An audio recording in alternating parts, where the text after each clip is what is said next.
One, who's going to have the most wealth?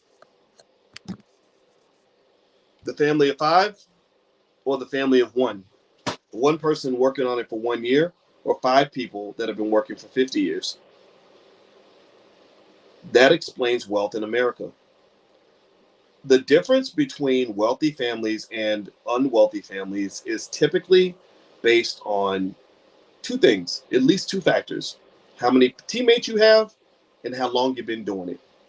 The richest families in the world are families where they have a large number of people that have been building wealth for a long time. Their wealth rectangle is massive because they have a lot of people that have been working toward the same goal for 100 years, 50 years, 3, 4 generations. A lot of our families in the black community, because they work so hard to destroy your families, are one person grinding their butt off for 2 years because they saw a rapper or a basketball player get a make a lot of money really fast, so they think that wealth is a fast thing. They think fast money is normal money, and fast money ain't normal money. So you come to me and you say, hey, Dr. Boyce, I've been working my butt off on my business for the last year and a half, last 2 years, and I still don't have any wealth. Well, it doesn't mean that you're a failure. I'm not saying that you failed. I'm saying that you haven't, maybe you don't understand what wealth is. Wealth is, for the most part, it's not so much a reflection of, how much talent you have or how hard you're working at the moment. Wealth is a cumulative process. It's how much you've accumulated and have you protected your accumulation. So if you have five people working on the same goal and they've been accumulating for a long period of time, they're gonna probably have more than a person who's been doing it by themselves for 3 or 4 years. It's very hard. Or think about it like digging a ditch. If one person is digging a hole for a day, they're gonna dig pretty deep. But if five people have been digging consistently for the last 80 days, well, that hole's gonna be massive, right? So when you think about wealth, what I want you to do is I want you to ask yourself two basic questions all the time when you're looking at how much money you have and how many assets you have. Two questions: do I have teammates, and how do I get more? Your teammates, you can get teammates in a few different ways. Teammates come in the form of maybe children. If you have children that you raise properly, a lot family wealth is very, very big in America. A lot of families are rich because they raise the kids to contribute to the family empire. You can build wealth that through marriage, the right partner who's bringing something to the table or can help you bring more to the table together. You can contribute to wealth by working with the people that are already in your family that you trust. You can add to your wealth by finding new relatives, finding new people that you don't even know yet, who are maybe on the same page as you, who can work together. So what I was telling you all earlier, I didn't mention to you actually, at the All Black National Convention, my wife did speed dating because she's a relationship person. She's into love and relationships and all that. And so we did speed dating because we figured we'd want to help some of the young people that are in this crazy, stupid cesspool of dating, and they're trying to actually construct something and help them get together. Well, they got together, and there's a lady named Keisha Ravenel. She has a great brand called the We Inspire brand, and she went to speed dating. She met a guy who just now proposed to her. Well, when I see that, I'm not just seeing two people that hooked up. I'm seeing the beginnings of what could become a family empire.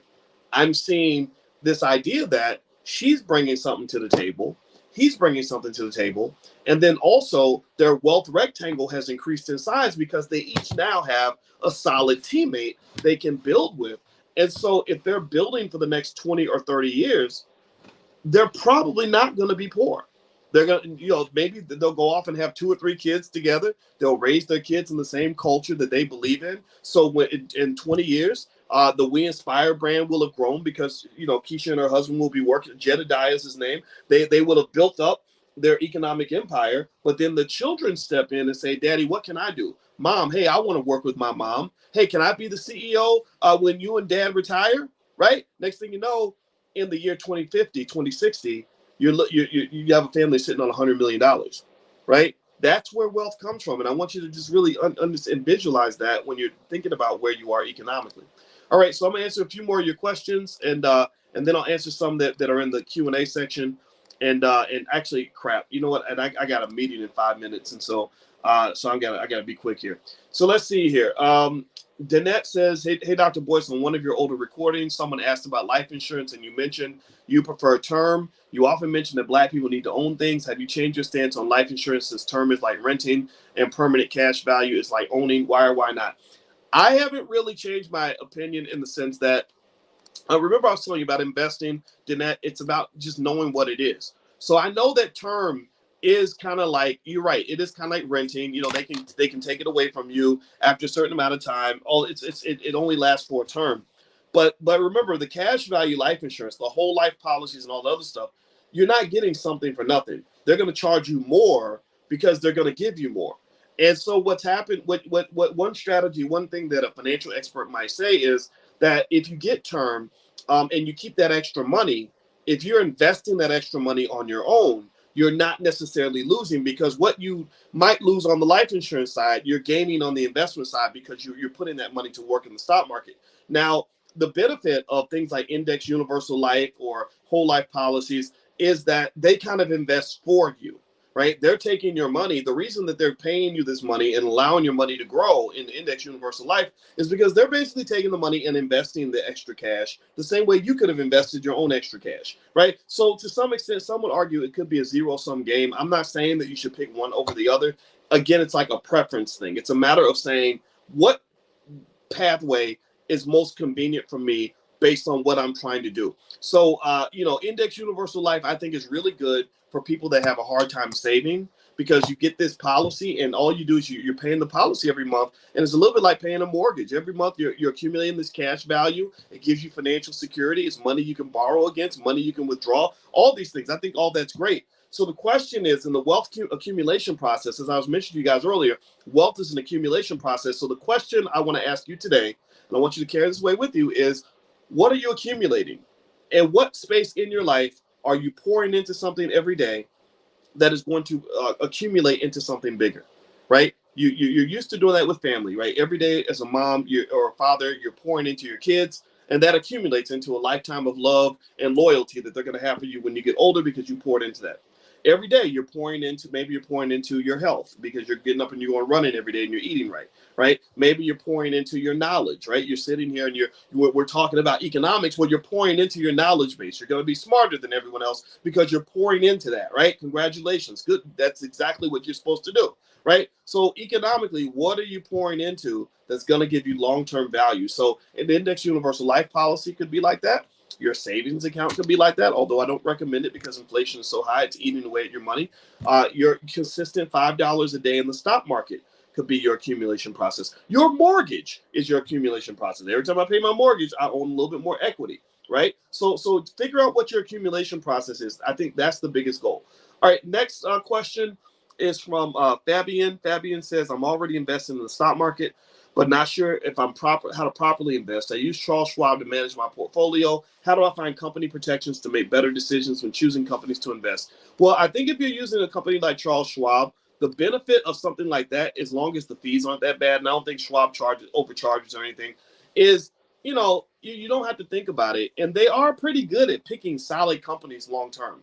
Because of the liability, they're not going to do anything crazy with your money. And it does help. Like if you're just like, okay, look, I'm just going to throw my check over there and let them kind of manage it. I think that's okay as long as you understand what they're doing with your money and you're asking questions so you can make sure you know what you're invested in. And to some extent, it can create financial discipline. Like I had a thing with Merrill Lynch, and I noticed that Merrill Lynch, it kind of made me mad, but I was actually glad it happened. They made it really hard for me to withdraw the money. Like if when I wanted to get the money, I had to fill out a form and make another call and do this and do that. And I didn't like it, but actually long term I did, because what happened was that because it was so hard for me to get that money, I left it there and I didn't mess with it, right? And remember, I told you the best portfolio is typically a portfolio where you're not poking at it every day, like those chicken pox. Remember, you used to scratch them and it would make it worse, right? Some itches you're not supposed to scratch. You're supposed to just kind of let it sit there, and then you do better by allowing it to sit than by constantly moving and shaking and buying and selling all the time, right? So I think the Charles Schwab management, I don't see anything wrong with it, but it's really up to you. It's a personal decision. All right, a couple more questions. I got this. dang meeting at noon, so I got to run out of here, guys. And by the way, if you want to leave another question for me for next week, just go to log in at theblackstockmarketprogram.com. That's why you're here, because you're enrolled in the class. So you can go to theblackstockmarketprogram.com, leave your question. I will answer it first when we start class next week. Victor says, I started investing when the pandemic started. I invested most of my money in Moderna and currently have an average cost of $95. What are your thoughts on Moderna? Yeah, I think that's very risky. The fact that you put almost all your money in Moderna. Don't do that, Victor. Never put the majority of your money in any one company. I don't care how good that company is. You shouldn't even put the majority of your money in one sector. Like, if you love tech stocks and you got all your money in tech, well, when tech goes down, you go down too. Don't do it. Make sure you spread your money out. Your money needs to be everywhere. You have to maybe get some money in real estate, get some money in crypto, get a little bit of money in stocks, invest in different kinds of stocks, American stocks, foreign stocks, mutual funds. Like, spread your money out. You don't put your money in one place. Never, never, never do that. And a lot of people did that during the pandemic. It gave them a false sense of security, and a lot of those people got hammered because of it. So don't let that happen to you. All right, so Terrence, are there any film companies like Lionsgate or Universal worth buying stocks for in the long term? Well, you know what, Terrence? I looked up some film companies for you, and some of the ones I liked and some of them I didn't like. Let me see. I was looking at publicly traded film companies. AMC came up. I do not like AMC. Disney came up. I love Disney. Viacom came up. I do not like Viacom. So I feel like Disney, in my view, is probably one of the strongest. 21st Century Fox is out there. I don't know much about that stock in particular, but I know it's a solid company. And then there's some others out there like Cinemark and stuff like that. I'm not real interested in investing in companies that have like these theaters that people have to go to, because I feel like people are going to be scared of germs forever, and I think that's going to hurt movie theaters for a long time. So I like Disney because Disney is a film company, but they're more than a film company. Disney's got a lot of levers they can pull to make money, and I think if Disney stock, when it gets hammered, it's a good buying opportunity. So I look forward to seeing what Disney stock looks like after all the froth from the market from last year kind of clears away and the prices go back to normal. All right, so Terrence says, are you familiar with or can you recommend anyone that can point me to Black-owned tax services for individual and business taxes at affordable rates? You know what? I know about the McGee Limited in Chicago, run by Roosevelt McGee. I also have worked with Rebecca Rebecca Samuels at Pythagoras LLC, but I don't know if they're full of clients. There are some other companies out there though too. So maybe in the chat, if you guys know of any Black-owned tax services, feel free to put it in there. But those are the two that I've worked with. Last question. Dabo Wise says, game plan needed. I have $1,000 a month that I'd like to allocate specifically to my stocks and crypto investments. How and where should I start? And should I consider allocating based on percentages, 70% stock, 30% crypto, etc.? Yeah, I think percentages would be a good way to go, Dabo. I would not do 30% crypto, though, because crypto's too volatile. Crypto's kind of crazy. You can lose a lot of money in crypto very quickly. So I don't put more than 10% of my portfolio in crypto. And I think when it comes to stocks, I think maybe you have, it depends on your flavor and your taste. But I've seen people that say, I want a little spice in my portfolio, so maybe I'll get a couple of these growth stocks. But then I also want some stability, so I'm going to invest in some of these solid companies that know how to make money, that've been making money for decades, like a Coca-Cola or a Procter and Gamble or a Disney, right? Or a Google. Google, my guy, Google knows how to make money like nobody's business. So some of these companies, so I would just kind of sort of balance it out. And I think having all your money in stocks or all your money in crypto is not a good idea. If you can get some money in real estate, I think that works. Maybe through a real estate investment trust, or through or maybe through the direct ownership of property, that type of thing. So that can kind of help. Now, see, some of you put your question in the chat. If your question's in the chat, Pauline, I don't typically see a lot of questions in the the chat has so much stuff in there. So the Q&A section is where you put your question. But actually, Pauline, since we have to end class now, put your question, log in at theblackstockmarketprogram.com.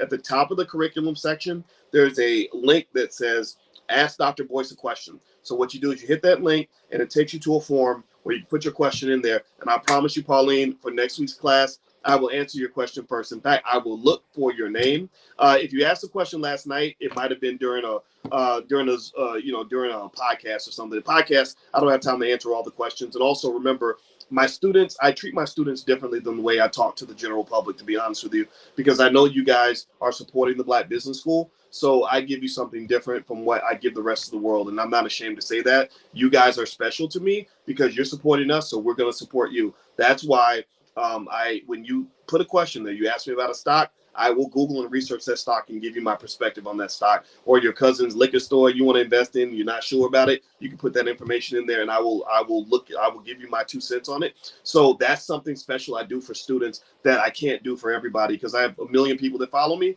and I can't do that for every single person, but I can certainly do that for you because you're supporting us. So we want to support you, and I want to remind you also that we have a really great support team in the Black Business School. They are always on standby, always on standby, always on standby every second of the day, waiting for you to send them an email if you have any questions or any concerns whatsoever. Their goal is to make you happy. So if you have any issues at all, just write this email down. Somebody type it in the chat so everybody can have it. And then we're going to be done with class for the day.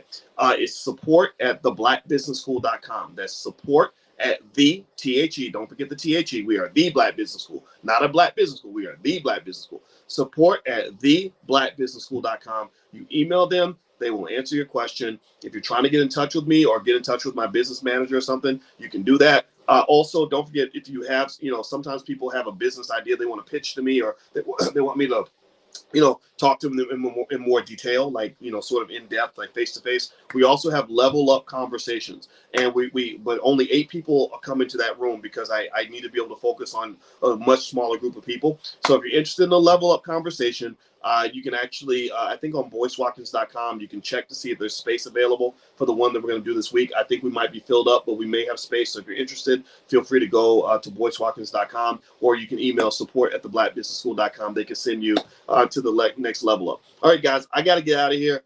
Have a good day. I'll see you next week. I hope this session was helpful for you, and good luck, and I hope you make $1 trillion. So I look forward to talking to you soon. Take care now. Bye-bye.